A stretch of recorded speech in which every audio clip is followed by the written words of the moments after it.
السلام عليكم ورحمة الله وبركاته. ازيكم يا شباب؟ عاملين ايه؟ ده فيديو كده بسيط، مقدمة قبل المحاضرة افهمك احنا بنعمل ايه في القناة بتاعت البرشامة، وايه اللي انت هتستفيده لما تشترك ان شاء الله معانا في كورس الماسكرو. طيب، بالنسبة للقناة، احنا ان شاء الله على قد ما نقدر هنحاول نشرح لكم منهج الفارماكولوجي كله، مادة الفارما او علم الأدوية. والمواد التانية لو الناس عندها أي مشكلة في أي مادة أو موديول معين، مثلا بيبقى في مادة رخمة شوية، بإذن الله بإذن الله لو طبعا تحت أمركم تقولوا لنا بس على المادة اللي انتوا عايزينها، أو المشكلة عندكم في موديولات اللي بعد كده، أو الموديول حتى ده هتبقى في مادة إيه، وإن شاء الله نحاول نساعدكم. بس هو حاليا إحنا شغالين هنشتغل فارماكولوجي فقط، ده إلى الآن يعني. طيب، إيه إحنا هنقدمه بقى في محاضرات الفارما؟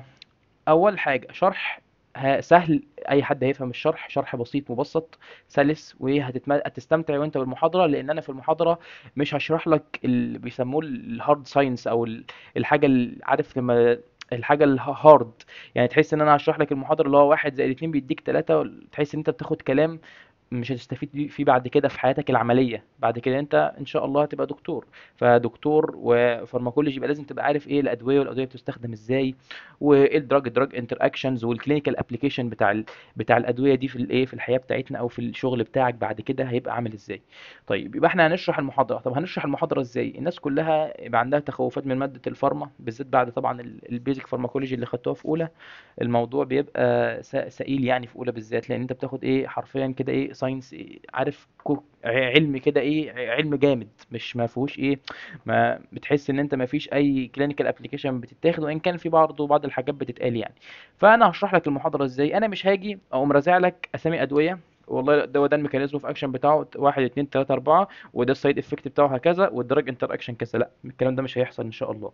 الشرح هيبقى بسيط جدا وسهل جدا، وميزته او الحاجه بتاعته إن المشكله اللي عند الناس في الفارما، اغلب الناس اللي بتذاكر اصلا فارماكولوجي يقول لك لا ده هحفظ الادويه حفظ كلها حفظ. لا، الموضوع مش كده، الموضوع فهم.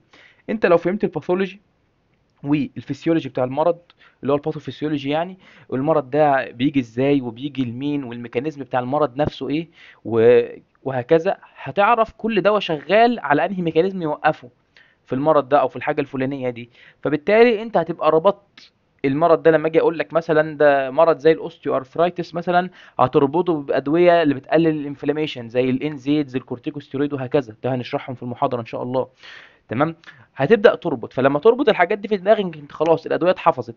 تمام. وهاجي اديك مثلا ابلكيشنز ان ادويه معينه ما بتنفعش في الحالات دي، بنستخدم مكانها ادويه تانية، او في ادويه ما بتنفعش مع مرضى القلب، هقول لك ليه ما بتنفعش مع مرضى القلب، ونشرح الميكانيزم ده. فلما انا اجي اربط لك الفسيولوجي والباثولوجي، ولو في حته بايوكيمستري على حته مايكرو، اربطها لك كلها بالدواء ده، خلاص كده انت باذن الله باذن الله الدواء ده هيبقى محفوظ في دماغك، محفور مش هتنساه. ليه؟ لان انت طبقت عليه، عرفت ده بيتاخد فين وبيتاخد ليه، وخدت بالك يعني بيتاخد في حالات وبديه ليه بدي الدواء ده ما بديش الدواء التاني، وهكذا. ده بالنسبه لشرح المحاضره. طيب، غير شرح المحاضره ان شاء الله بالنسبه للوقت يعني بتاع المحاضره، انا هحاول اخلي المحاضره الواحده باذن الله ما تزيدش عن ساعه ونص، ساعتين بالكتير قوي. وطبعا انتوا عارفين طبعا ضغطة الموديولات، عشان كده هحاول اقلل لك وقت المحاضره على قد ما اقدر، وممكن ان شاء الله نقلل وقت المحاضره عن كده. زائد حاجة تانية مهمة جدا، ان انا المحاضرة عندك فيها كذا توبيك، فانا مش هديك المحاضرة عارف مش سكة كده ساعتين، لا ده انا هقسم لك المحاضرة. التوبيك مثلا المحاضرة فيها اربع توبيك، لا اقسم لك المحاضرة كل اربع او ثلاث فيديوهات، كل فيديو يبقى فيه توبيك صغير كده بحيث ان انت تذاكره. تمام. وتشوفه لو بتحب تلخص او تكتب الحاجات اللي بقولها، لان انا هتلاقيني بقول ممكن برضو بعض الحاجات الزيادة اللي مش موجودة في المحاضرات، اللي هي هتساعدك بعد كده في حل الاسئلة، ممكن تكتبها ورايا. فالفيديو هيبقى صغير، اللي هو الفيديو بتاع التوبكس ده، وهتلاقي نفسك ثلاث اربع فيديوهات، كل فيديو نص ساعه تلت ساعه، فالدنيا باذن الله هتبقى سهله وبسيطه. ده بالنسبه للمحاضرات. طيب، بالنسبه للجروب ديسكشن، انا هحل معاك الجروب ديسكشن عندك. بالاساس تقول لي بتحله معايا، طب احنا بنحله في الجامعه.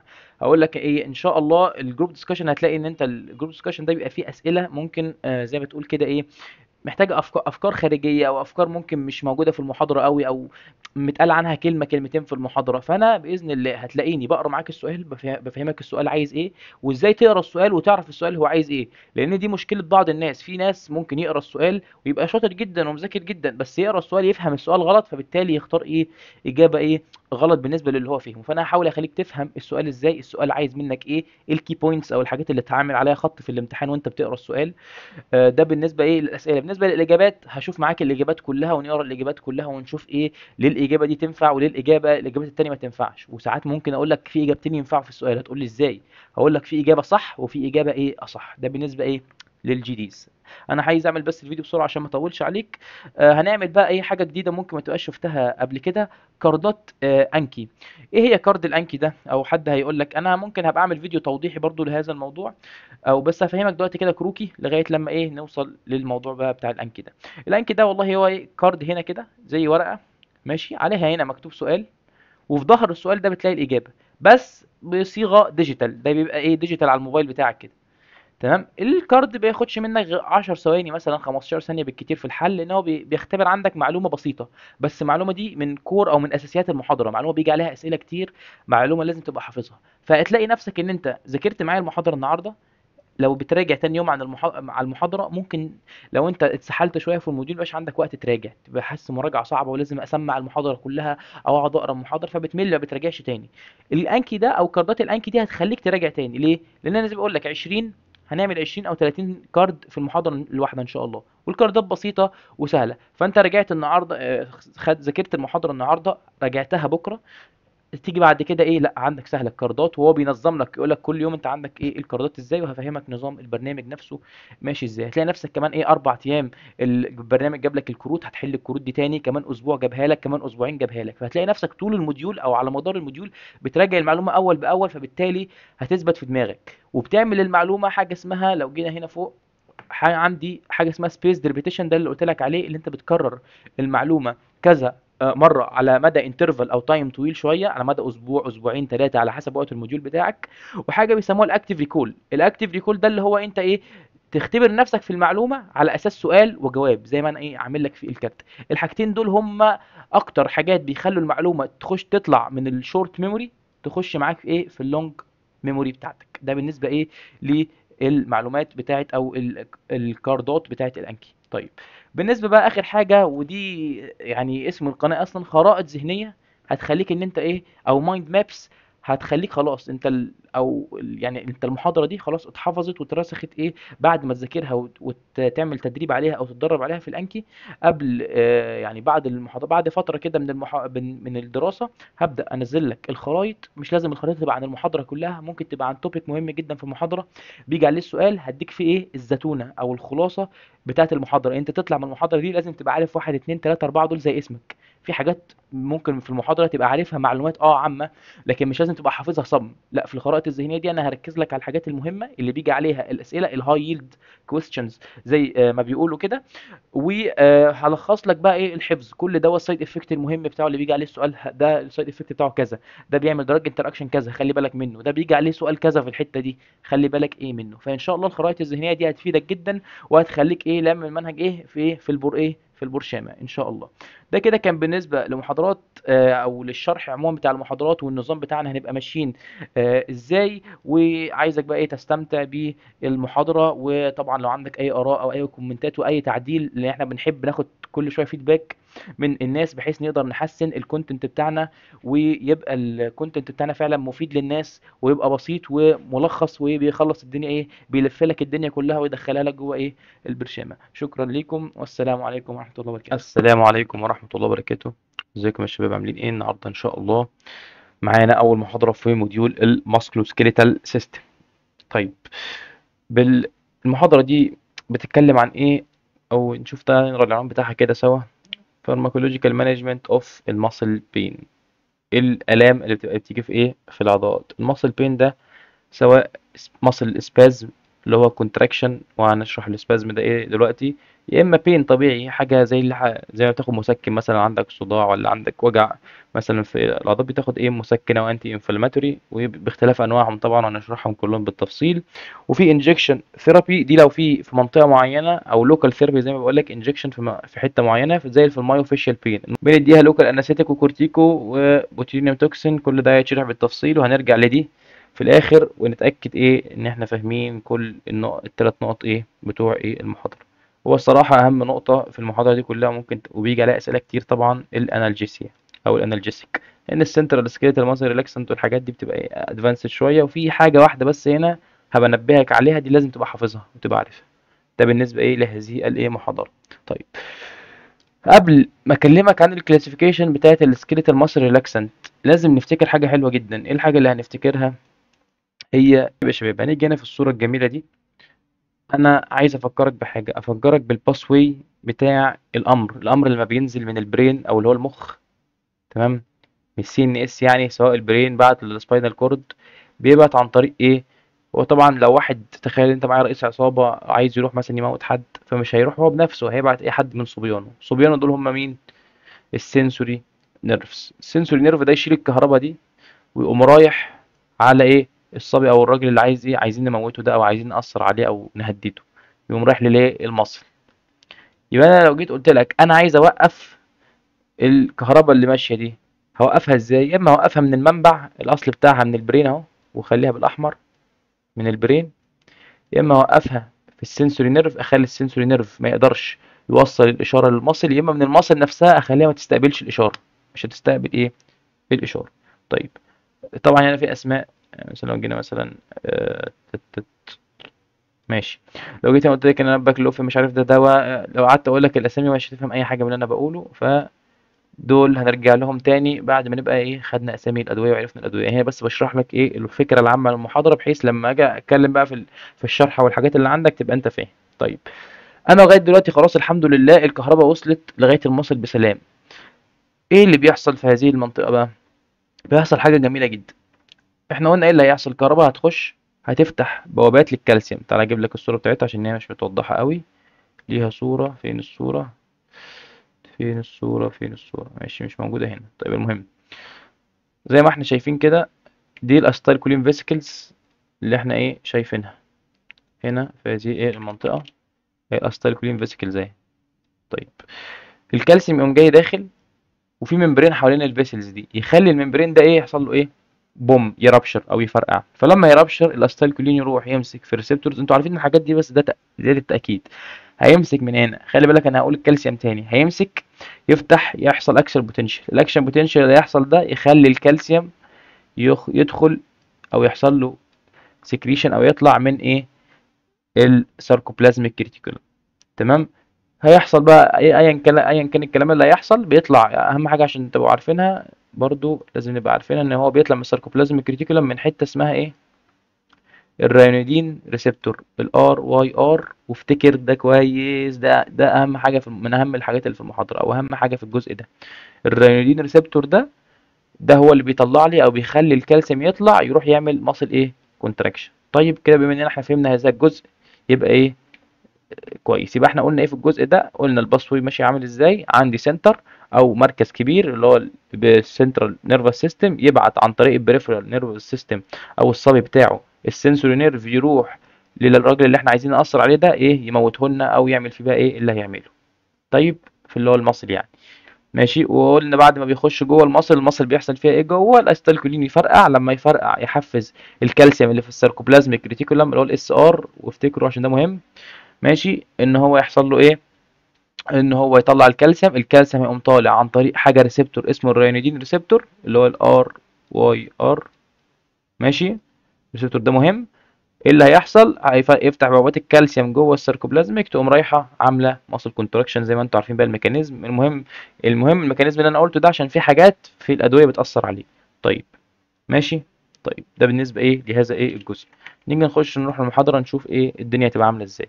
طيب، زي ما قلنا، يا اما هشتغل على الدايركت على المصل، يا اما في البريفرال نيرفس سيستم او يسموهم النيورو ماسكولار بلوكرز، وفي منهم نوعين وهنشرح كل نوع بالتفصيل. وعندي اخر حاجه اللي هي السنترال، لما اروح اجيب لك الموضوع من المنبع. طيب، ايه اصلا المصل سبازم؟ تعالوا كده نشوف ايه هي المصل سبازم. انا كنت كاتبينها هنا اهو. طيب، اول حاجه الراجل الغب الجميل ده هنشرحه، بس مش وقته لما اجي اشرح لك الادويه. طيب، ايه هي المصل سبازم؟ بيقول لك المصل سبازم ده sudden painful and involuntary، وركز على involuntary دي اللي يرضى عليك، contraction of one or more muscle that can cause مش عارف tightness stiffness difficulty في الموفمنت. هقول لك حاجه جميله جدا. هل ما حصلكش قبل كده ان انت صحيت فجاه من النوم، لقيت فجاه السمانه عندك شده؟ فجاه، يبقى sudden شده في painful والم ووجع. انفولانتري، مش انت اللي شدت السمانه، السمانه ايه شدت لوحدها، فافتكرها ايه بالمثال ده، فهو ده ايه، ده بيسموه الماسل سبازم.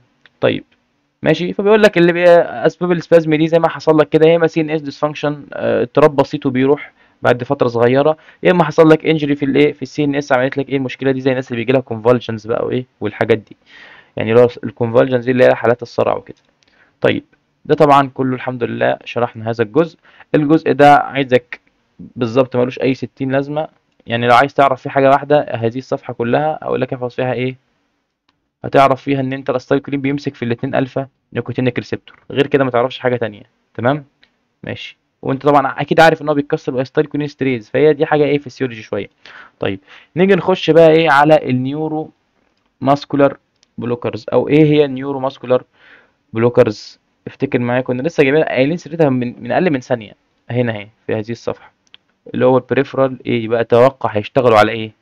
الله ينور عليك، هيشتغلوا على ايه، النيرف او البريفرال نيرفس سيستم، وهنشوف هيعملوا ايه بالظبط دلوقتي.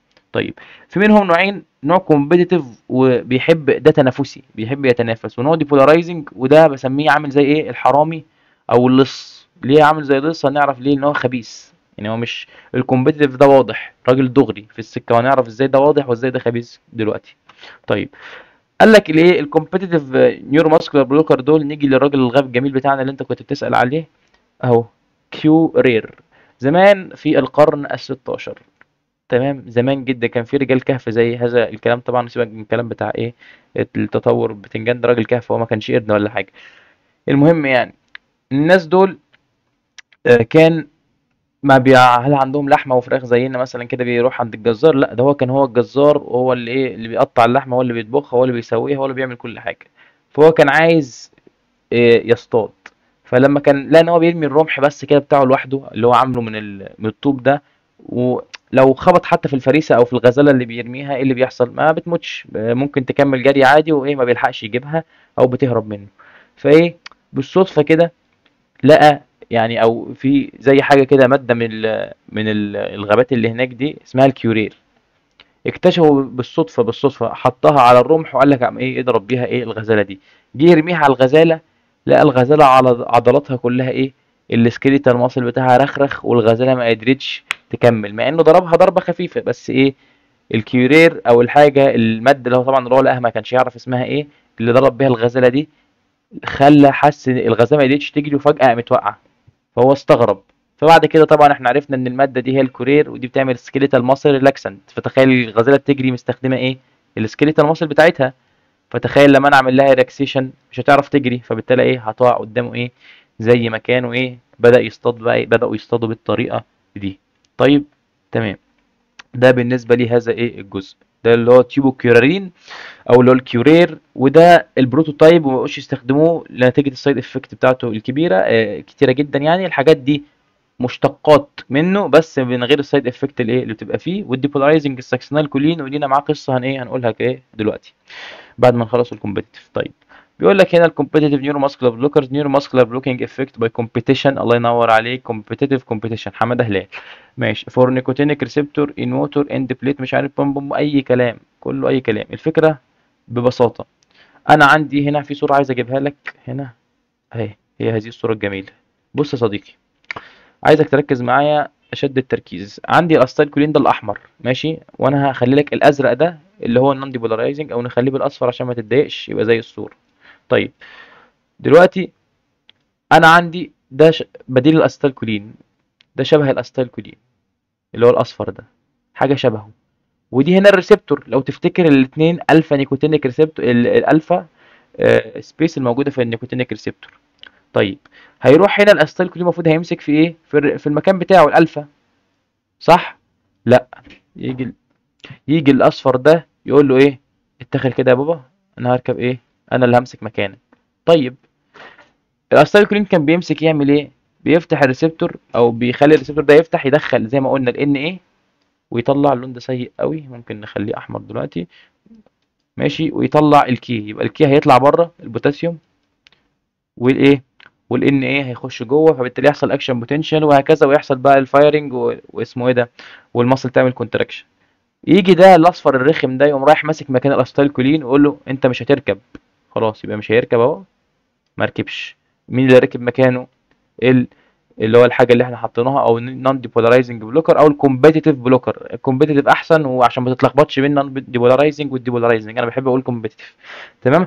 هيقوم ماسك هنا التشانل كلوزد، هيقفل التشانل ومفيش حاجه ايه هتدخل، لا الصوديوم هيدخل جوه ولا اسمه ايه ده البوتاسيوم هيقوم عامل له ايه، ولا البوتاسيوم هيقوم طالع بره. فبالتالي مش هيحصل الفايرنج ومش هيحصل كونتراكشن في المصل، فيحصل سكيليتال ماسل ايه ريلاكسيشن. يبقى هي الفكره كلها في الموضوع ده ايه؟ حاجه رخمه شبه الاسيتالكولين، بجيبها احطها تمسك مكانه وما تفتحش البوابات.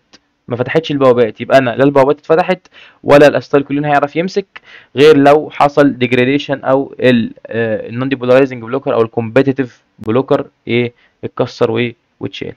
ده باختصار جزء الكومبيتيتيف بلوكر. الكومبيتيتيف بلوك يعني اللي هو نيورو ماسكولار ايه بلوكر. طيب لو عايزك تفتكر احنا فين، احنا نيورو ماسكولار بلوكر، احنا فين؟ في المكان اللي ما بين النيورون والمصل، في الحته دي. احنا حرفيا دلوقتي في الحته دي. هو ده. انا بعد ما الاستايلكولين طلع عشان يمسك بقى في الريسبتور اللي موجود فيه في المصل، لا مش هتمسك. واخد بالك؟ عشان تبقى برضه انت عارف احنا ايه في انهي جزء دلوقتي. طيب ده بالنسبه للجزء ده. طيب نيجي نخش على الجزء الثاني او الديبولارايزنج. لا ده ماشي، نقول حتى هنا برضو مهمه.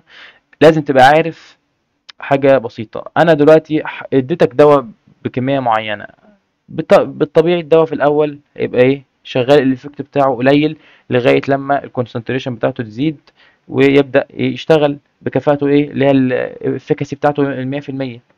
تمام، او على حسب الافكاسي بتاعت الدواء. فهو بالتالي هيشتغل لما باجي يلاقوا ان هم لما بيجوا يدوا الكومبيتيتيف نيورو ماسكولار بلوكر دول بيشتغلوا على العضلات الصغيره الاول بتاعت الوش، بعدين يخش في الليمب، وبعدين الترنك اللي هو الليمب الايدين، والترنك اللي هو الجذع بتاعك.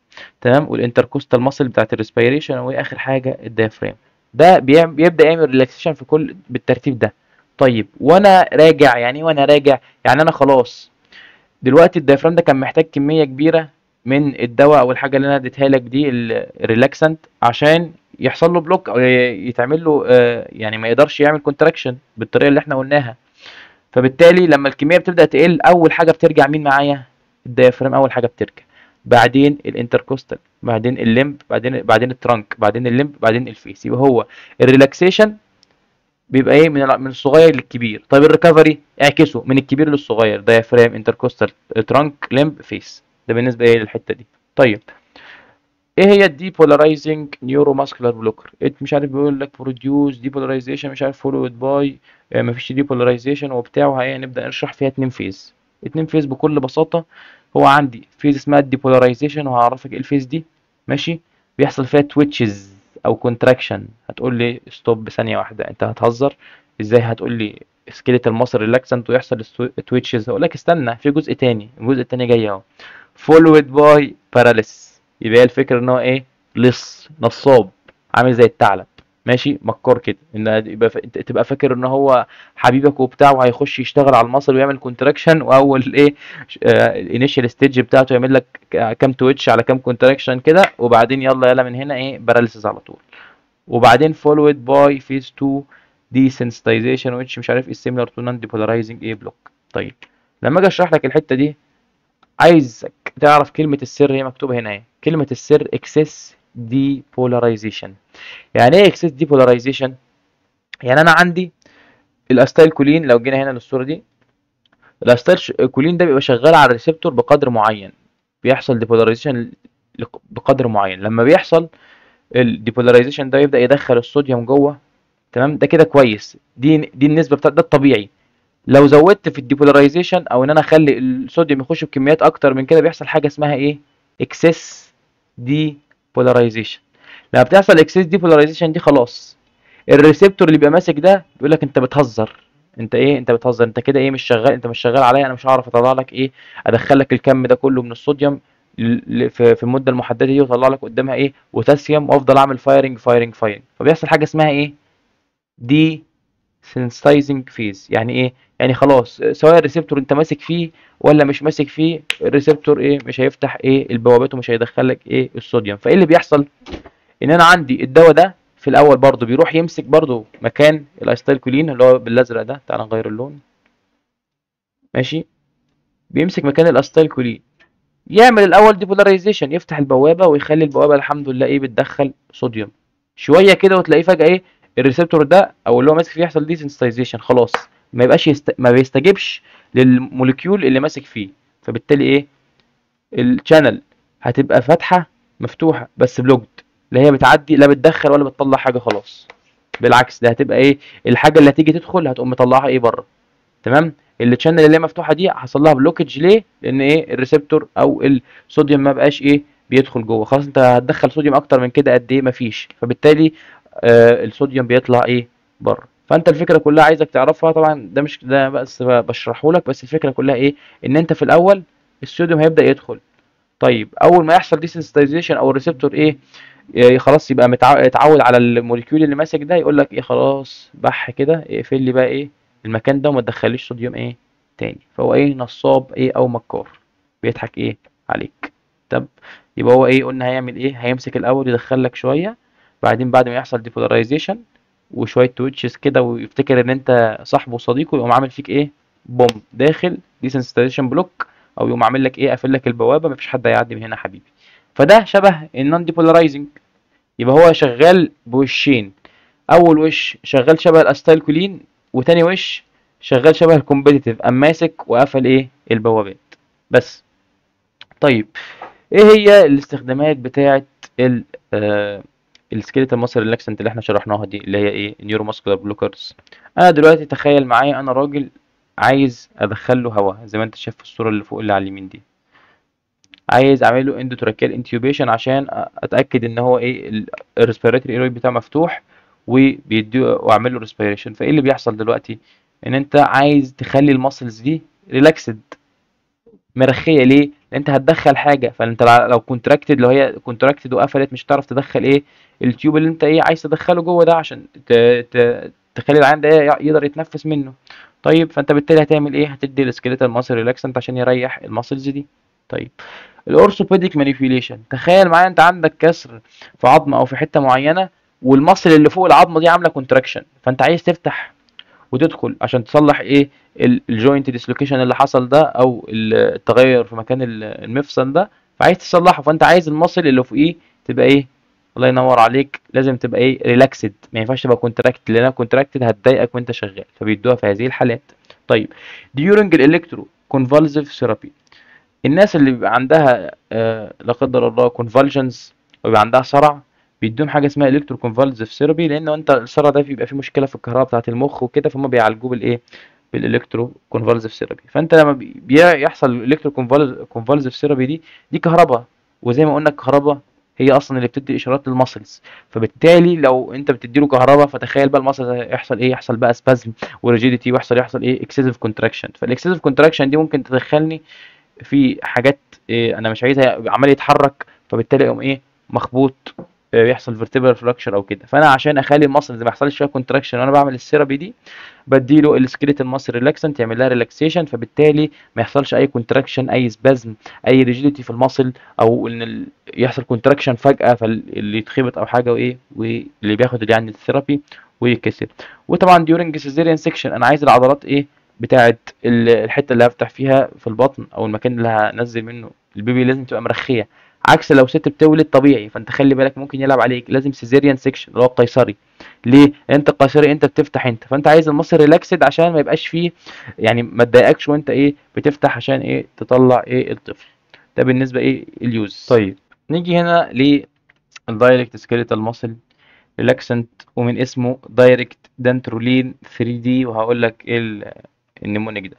طيب هنا ايه الفكره عندي، دايركت سكيليتال ماسل ريلاكسنت يعني شغال على الماسل ذات نفسها، يعني من جوه الماسل نفسها. انا هنا في بعض الناس بيبقى عندهم مشكله في الريسبتور اللي قلت لك عليه الجميل ده، اللي هو ايه، الدانترولين ريسبتور. يعني لو جينا مسحنا ده،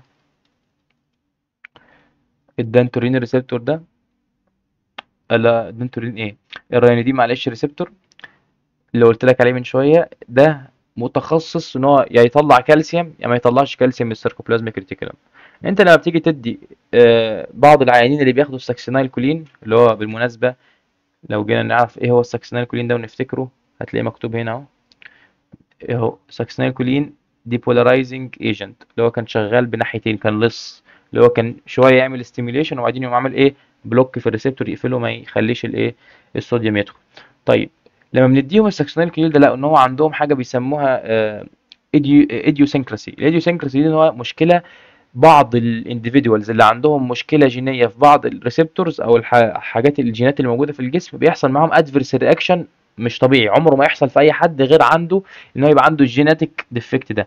فبعض الناس اللي بياخدوا ساكسينال كولين وعندهم جيناتيك ديفكت، تمام، في الريانيدين ريسبتور ده، اول ما بياخد الساكسينال كولين ويحصل ريلاكسيشن في المصل، بعد ما بيحصل الريلاكسيشن ده بيبدا ايه السيركوبلازميك ريتيكولم او الريانيدين ريسبتور ده يقوم فاتح. طب انت بتفتح ليه يا ابني؟ انت جالك امبلس من بره؟ لا، هو بيفتح لوحده سبونتينيوس من دماغه من نفسه. الريسبتور ده بيتفتح يطلع الكالسيوم. طيب لما انا اطلع كالسيوم تفتكر بكميات كبيره جوه المصل ايه اللي هيحصل جوه المصل؟ هيحصل كونتراكشن. الكالسيوم يخلي المصل تعمل كونتراكشن. طيب كونتراكشن اولا الكونتراكشن ده بيستهلك ايه؟ اي تي بي. ماشي، اي تي بي يعني فيه استهلاك هيت، يعني الحراره هتبقى عاليه. طيب الاي تي بي ده هل هيفضل ما بيخلصش؟ الاي تي بي ده لما يستهلك كتير يحصل فيه ايه؟ ديبليشن في الاي تي بي. ديبليشن. لما الاي تي بي ده يقل ايه اللي هيحصل؟ انا كنت شغال في الاول ايه؟ ايروبيك بالاكسجين، ايروبيك ريسبيريشن، صح؟ دلوقتي هيبقى شغال انيروبيك ريسبيريشن، والانيروبيك ريسبيريشن بيطلع لي ايه؟ لاكتيك اسيد. وكده كده المصل عماله تعمل كونتراكشن فانا عندي ريجيديتي. يبقى انا لما نيجي نقول كده الموضوع، حد خد دواء او الساكسينال كولين سكيلتال ماسل ريلاكسنت داخل يعمل عمليه، ماشي، فعنده مشكله في الجينات، الريانيدين ريسبتور فتح، الكالسيوم قام طالع، كونتراكشن، اكسسيف كونتراكشن في المصل، ريجيديتي. اولا بستهلك اي تي بي فبالتالي في طاقه، يبقى في حراره، يبقى الحراره عاليه. حصل ديبليشن يبقى ايه؟ في الاي تي بي نفسه ففي ايروبيك ريسبيريشن. الايروبيك ريسبيريشن قصدي هيقل فيحصل انيروبيك ريسبيريشن، يقوم عامل لي ايه؟ لاكتيك اسيد فورميشن، يحصل لي ايه؟ اسيدوزس. طيب لو جينا كده للمحاضرة هتلاقي ان هنا بنستخدمه في السباستيك ماسل كونديشن. اي سباستيك كونديشن هنعرف ليه دلوقتي هو شغال على ايه. في المالجنانت هايبرثيرميا ودي اللي انا شرحتها، والنيوروليبتيك مالجنانت سندروم هي نفس الفكره بالظبط، بس الفكره في النيوروليبتيك مالجنانت سندروم بدل في مشكله في الريانيدين ريسبتور انا عندي هنا ايه؟ في ديبليشن في الدوبامين نتيجه الناس اللي بياخدوا اسمه ايه ده، اللي هو الناس اللي هو بياخدوا انتي سايكوتيك دراجز او حاجات مضادات للاكتئاب وكده، الادويه دي. فلما الدوبامين بيقل بيزود لي الكالسيوم في الجسم، فبيحصل نفس الفكره، الكالسيوم يطلع من الريانيدين يطلع من السيركوبلازميك ريتيكولم او يبقى في الجسم عموما بكميات كبيره. فانا ايه؟ عايز اقلل الريليز من السيركوبلازميك ريتيكولم بتاع الكالسيوم جوه المصل، فبدي برضو ايه؟ الدنترولين. طيب انا ما قلتلكش بقى احنا شرحنا كل حاجه بتحصل. يبقى انا في المالجنانت هايبرثيرميا هيت برودكشن مع ريجيديتي في المصل مع ايه؟ اسيدوزس بيحصلوا نتيجه ايه؟ اللاكتيت، والهيت برودكشن نتيجه ايه؟ الاكسسيف الكونسامشن بتاع الاكسجين او الاي تي بي، والريجيديتي عشان الكونتراكشن اللي بيحصل نتيجه الكالسيوم. يبقى ده اللي بيحصل في حاله المالجنان. طيب انا الدانترولين بيجي يعمل ايه؟ لو ان الدانترولين ده السيفيور، ده الوحيد اللي هينقذك في حاله المالجنانت هايبرثيرميا او النيوروليبتيك مالجنانت سيندروم، ماشي. اهم حاجه تبقى عارفهم كاسماء، بس هي اللي انا شرحتها لك من شويه دي كانت الايه؟ اسمه ايه ده؟ المالجنانت هايبرثيرميا. نفس الميكانيزم قريب منه في النيوروليبتيك مالجنانت سندروم برضه نفس الفكره. الفكره ان الدانترولين بيقوم جاي يلاقي الريانودين ده مفتوح، يقفل يلا بس بالضبه والمفتاح كده، يقفل الريسبتور تماما، مفيش حاجه ايه هتعدي من الريسبتور، فبالتالي الكالسيوم مش هيطلع، فبالتالي مش هيحصل ايه؟ كونتراكشن في المصل، فمش هيحصل عندي المشاكل دي. طيب ده علاج الاكسسيف كالسيوم اللي بيطلع من السيركوبلازميك ريتيكولم. طب البلاوي التانية او البلاوي الزرقاء اللي حصلت، الهيت برودكشن، الاسيدوزز اللي حصل لي، هعالجه ازاي؟ انا كده عالجت الريجيديتي، عايز اعالج الاثنين دول. يبقى انا الاسيدوزز بكوركت الاسيدوزز، بدي العيان صوديوم بايكربونات. وبالنسبه للهيت برودكشن بحاول ايه؟ ان انا اعمل كولينج للعيان او اسقعه، احط اسقعه في ثلج بقى، مش عارف بيعملوا له ايه، بيسقعوا يعني، المهم يعني ممكن يكونوا اسقع العيان او احطه في جو ساقعه. طيب ده بالنسبه للدانترولين. طيب زي ما قلت لك دايركت سكيليتال ماسل يبقى دانترولين، يبقى السايد افكت 3 دي، دراوزنس، دياريا، وبيعمل ليفر دامج او دامج في الليفر، تمام. يبقى انت دي ايه؟ تعرف الثلاث حاجات دول، يبقى ده اهم حاجه في المحاضره كلها. المالجنا هيقول لك سؤال كيس او سؤال ام سي كيو هيجي في الامتحان، عيان دخل عمليه هتعمل له اندوتراكيال انتيوبيشن، بعد ما اتعمل له الانتيوبيشن بدا يحصل له ايه؟ ريجيديتي، حرارته بتعلى، بدا ايه؟ يحصل له اسيدوزس. يبقى ده مالجنانت هايبرثيرميا. هتعالجه بايه؟ هتعالجه ايه؟ بالدانترولين. ايه الميكانيزم مثلا بتاع الدانترولين؟ انهبيت ريليز الكالسيوم من السيركوبلازميك ايه؟ ريديكولوم. بس يعني صعب قوي يجيب لك النيوروليبتيك مالجنانت سندروم دول اللي انت ما خدتوش سي ان اس. يا مالجنانت هايبرثيرميا ايه؟ اسهل منها شويه. طيب زي ما قلت لك ده ايديوسينكراسي رياكشن مش عارف ايه، يحصل ريجيديتي، وزي ما قلنا لاكتيك اسيدوزس مع هايبر ايه؟ سيرميا. طيب ده بالنسبه لي هذا الجزء. طيب نخش بعد كده على السنترال او البعبع الكبير اللي شغال على، لو تفتكر نجيب الصوره تاني، قلت لك الصوره دي هنرجع لها هتبقى اترجمت كلها في ذهنك دلوقتي. لما نيجي نرجع للصوره هتلاقي ان احنا ايه؟ الدانترولين محطوط على المصل. ليه؟ لان هو شغال جوه المصل. طيب الادويه اللي قلنا عليها الاتراكوريوم والميفاكوريوم والحاجات دي ومنهم البوتولينيوم ده هنشرحه برضو بس في الاخر، ده شغالين على السنسوري نيرف. جينا بقى ايه للبعبع الكبير او الادويه اللي هتبقى شغاله على السباينال كورد او شغاله على السنتر، وهنيجي ايه نشرحها دلوقتي. تمام. طيب رجعنا هنا معانا اخر حاجه السنترال سكيليتال ماسل ريلاكسنت. كنا اتكلمنا قبل كده قلنا الفرق ما بين الدايركت ماسل ريلاكسنت زي الدانترولين اللي هو شرحناه هنا، الدايركت سكيليتال ماسل ريلاكسنت اللي شغال على الماسل نفسها جوه الماسل، واتكلمنا على الحاجات اللي شغاله ايه قبل اللي هي النيورو ماسكولار بلوكرز، اللي هو التوصيله او الامر اللي رايح من الماسل هي بتشتغل في الحته دي ما بتخليش الامر يوصل للماسل. تمام. نيجي نخش بقى على الحاجه العاليه جدا اللي هي السنترال. انا مش هقفل لك بريفرال نيورون، لا، ده انا هقفل لك ايه؟ من السباينال ايه؟ كورد نفسه. طيب عشان نفهم الحته دي انت هتلاقي هنا يعني هقول لك حاجه، بنزودايزيبينز انهبيت المونوسينابتيك والبوليسينابتيك سباينال ريفلكس. طبعا انت مش فاهم ايه المونوسينابتيك وايه البوليسينابتيك سباينال ريفلكس، فتعالى كده نخش ايه نشوف هنفهمهم ازاي. طيب نيجي هنا نبص، نجيب القلم معانا. تمام. طيب ماشي. انت عندك هنا احكي لك قصه الاول قبل ما نشوف الصوره القذره اللي انت شايفها دي. اكيد طبعا انت ممكن ما تبقاش فاهم حاجه او فاهم في بعض الحاجات، لكن بعد ما نشرح هتبقى فاهمها ان شاء الله. طيب لما نيجي نبص للصوره دي، ده واحد حط ايده على ايه؟ بوتاجاز او فرن سخن. تمام. انت لما بتيجي تحط ايدك او تتلسع حاجه ما تبقى فاكر انها مش سخنه، تحط تتلسع، ايه اللي بيحصل؟ هتلاقي نفسك على طول انت ما بتفكرش، ايدك على طول لوحدها بتترفع في ثانيه اول ما بتحس ايه؟ ان الحاجه دي سخنه ايه؟ او بتلسوع او ايه؟ سخنه على ايدك، سواء سخنه قوي او ممكن برضه في حالات الساعه قوي. تمام. او مثلا وانت ماشي دوست مثلا على حاجه ايه؟ شوكه، سن او حاجه حد عورتك مثلا في رجلك، فبتلاقي نفسك على طول رجلك ايه؟ رفعتها. تمام. طيب ايه الفكره في الموضوع ده؟ الفكره كلها ان انت مش محتاج تفكر. يعني انا عمري ما ايه واحد هيحط ايده على البوتاجاز وايه وبعدين ايه يقعد ايه ده يفكر ده الميه، ده البوتاجاز ده سخن، ده انا المفروض دلوقتي اقوم ايه رايح رافع ايدي. مفيش حد بيعمل كده. هي بتبقى حاجه ايه؟ زي ما بنقول تلقائيه. يبقى يعني ايه تلقائيه؟ يعني لو جينا نكتب هنا كده ممكن نكتب تلقائيه يعني ريفلكس، بيحصل ريفلكس. تمام. يبقى في ريفلكس حصل. تمام. هو اللي خلاك تبعد ايدك ايه؟ عن البوتاجاز السخن او الحاجه السخنه دي. تمام. تمام. طيب نشرح الموضوع بقى ده ازاي، او الريفلكس ده بيحصل ازاي بمعنى اصح. تعالوا نجيب القلم الازرق. طيب انا دلوقتي هشرح لك مثال للمونوسينابتيك. طيب ايه هو اصلا المونوسينابتيك؟ تعالى كده، مونو، ادي كده مونو، وعندي بولي سينابتيك اللي كنا لسه قاريينها. تمام. مونو يعني ايه؟ مونو واحد، بولي يعني كتير، يعني اتنين فيما اكتر. تمام. طيب بمعنى ايه مونوبولي؟ احنا كده عرفنا معنى بولو سينابتيك ايه يعني ايه سينابتيك؟ حد عارف السينابس؟ انا جبت هنا نيورون عامل كده بهذا الشكل الجميل. تمام. ماسك مع مثلا نيورون تاني من هنا رايح له، تعال نرسمه بقى بالاحمر ده.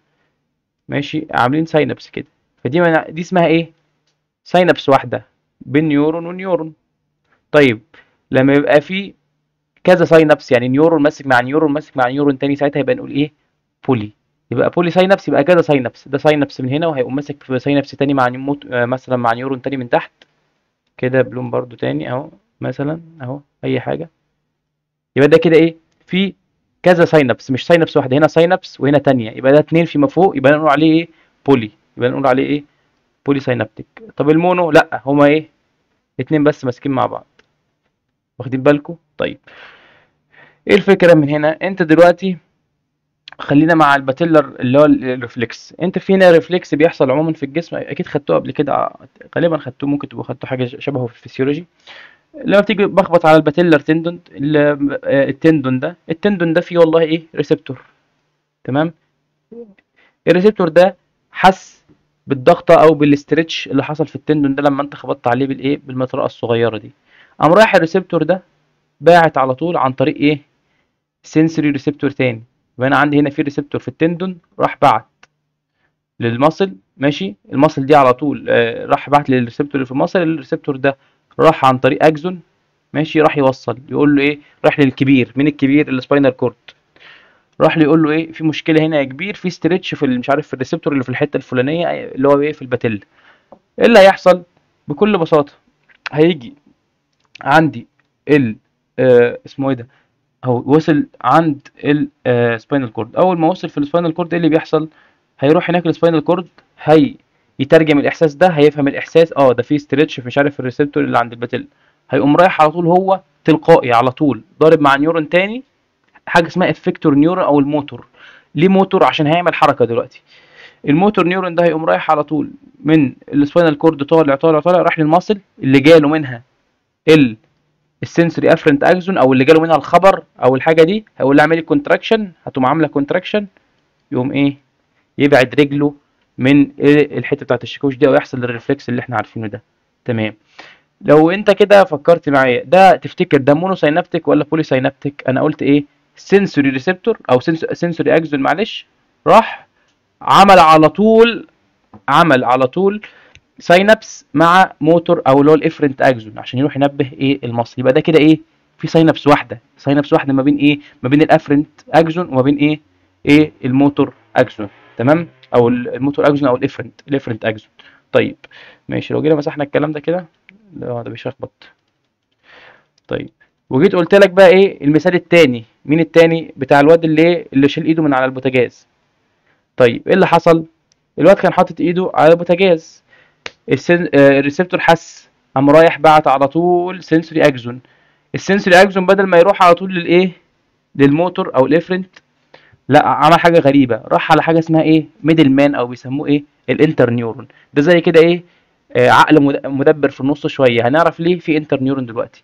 الانتر نيورون ده عمل ساينابس اولانيه. لو جينا صغرنا البتاع ده، عمل ساينابس هنا مع الافرنت نيورون، وبعدين قام واخد عمل بروسيس او ترجم المعلومه، وبعدين قام رايح باعت للافكتور ايه؟ موتور نيورون. تمام. يبقى ده كده كام ساينابس؟ كده ده ايه؟ 2 ساينابس. طيب هو عمل ليه 2 ساينابس في الانتر نيورون؟ تقول لك طب ما هو كان عمل زي، معلش يعني مين اسرع في دول، المونو ولا البولي؟ المونو اسرع، لان انت ايه؟ مفيش غير ساينابس واحده، فالوقت ايه؟ اقل. لكن البولي فيه 2 ساينابس، فالوقت هيبقى اكتر. طيب واحد هيجي يفكر كده، طب هو ليه ما بعتش، معلش ما بعتش على طول، عمل مونو ساينابس على طول مع الموتور وقام رايح باعت؟ اقول لك لا، ليه بقى؟ الانتر نيورون بيعمل بروسيس للمعلومه وقام راح بعت، ما بعتش امر واحد، ده بعت امرين. هيروح يبعت امر لايده اللي حاططها على البوتاجاز السخنه دي، في فليكسور ماسل، تمام، وفي اكستنسور ماسل. هو دلوقتي ايه؟ عامل اكستنشن لايده، مدد ايده، فهيخليه يسحب ايده. طب لما يسحب ايده ايه اللي لازم يحصل؟ لازم الاكستنسورز اللي هو حاطط بيها ايده على الايه؟ على البوتاجاز دي، يحصل لها ايه؟ ريلاكسيشن، فيرخي الاكستنسور ده، ويخلي الفليكسور اللي هو هيبعد له ايده عن البوتاجاز، الفليكسور ايه؟ يحصل له كونتراكشن، فيشد ايده بعيد. فعشان كده هتلاقيه هنا بعت 2 امرين، امر للفليكسور ماسل وامر للايه؟ الاكستنسور ماسل. الامر بتاع الفليكسور ان هو يبعدها فهتبقى كونتراكشن، والامر بتاع الايه؟ الاكستنسور ان هو يرخي العضلات دي او يخليها خلاص ايه؟ مش شغاله، بحيث ان هو يقدر يعمل ايه؟ فليكشن، او يبعد ايده عن ايه؟ الهوت ستوف. ده بكل بساطه الحته دي. طب كده نخش تاني، هقول لك بقى ايه؟ البنزودايزيبينز ده نوع من انواع الادويه، هتعرفوا تشتغل ازاي في السي ان اس، بتشتغل على المونوساينابتيك والبولي ساينابتيك. يبقى احنا كده فهمنا ايه؟ ان هو شغال على النوعين. الباكلوفين ده اهم حاجه تعرفها عنه ان هو سينثيتك جابا. الجابا ده انهبيتوري زي ما انت عارف، هتبي انهبت المونوساينابتيك وايه؟ البوليساينابتيك ريفلكس. طيب انا بدي الحاجات دي ليه؟ بدي الحاجات دي لو واحد مثلا عنده، الناس اللي عندها صرع او الناس اللي عندها بعض المشاكل التانية بديها لهم عشان يقلل الريفلكسات بتاعت العضلات دي. ان هو في الصرع ده بيحصل زي ريفلكس كده، كونتراكشن ايه في المسلز، فانا مش عايزها تحصل، فبديله حاجه تنهبت ايه الريفلكسات دي. الميفنسين، يعني انا هقول لك حاجه بسيطه، البي والبي بوث، يعني ايه بوث؟ يعني بيقفلوا المونوسينابتيك والبوليسينابتيك، والميفنسين واحد يعني بيقفل البولي ايه سينابتيك. فانت اعرف ان البي والبي بيقفلوا الاثنين، المونو والبولي سينابتيك. ده كان بالنسبه ايه للجزء ده. ندخل بقى دلوقتي على الانالجيسكس.